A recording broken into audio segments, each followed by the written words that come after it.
BJP পরিচালিত পঞ্চায়েত প্রধানের স্বামী নাকি বাংলাদেশি, এমনই অভিযোগে চাঞ্চল্য।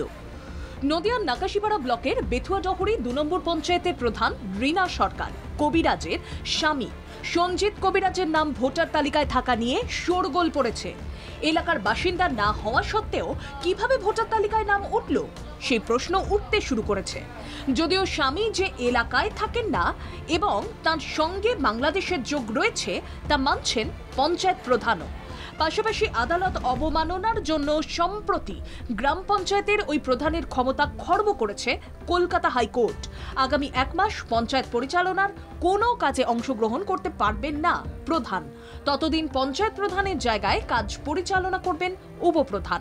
তারপর কলকাতা হাইকোর্টে উপস্থিত হতে হবে প্রধানকে। সেখানে বিচারপতির দেওয়া পরবর্তী নির্দেশ অনুযায়ী কাজ হবে।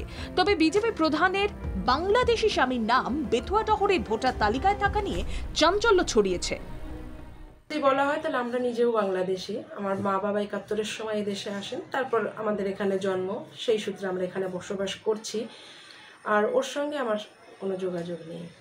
বিজেপি পঞ্চায়েত প্রধানের স্বামী বাংলাদেশি, এই বিষয়টি সামনে আসার পর গেরুয়া শিবিরকে নিশানা করেছে রাজ্যের শাসক দল। জাতীয়তাবোধ নিয়ে বড় বড় কথা বলে সেই ভারতীয় জনতা পার্টি এমন একজনকে প্রদান করেছেন যিনি যার স্বামীর নাগরিকত্ব নিয়ে সন্দেহ আছে। বাংলাদেশ থেকে আসা অনেকের নাম নাকি ভোটার তালিকায় উঠছে, জানিয়ে রাজ্যের শাসক দলকে একহাত নিচ্ছে বিজেপি। বিজেপির দাবি তৃণমূল রাজনৈতিক স্বার্থ সিদ্ধির জন্য এই ধরনের কাজ করছে।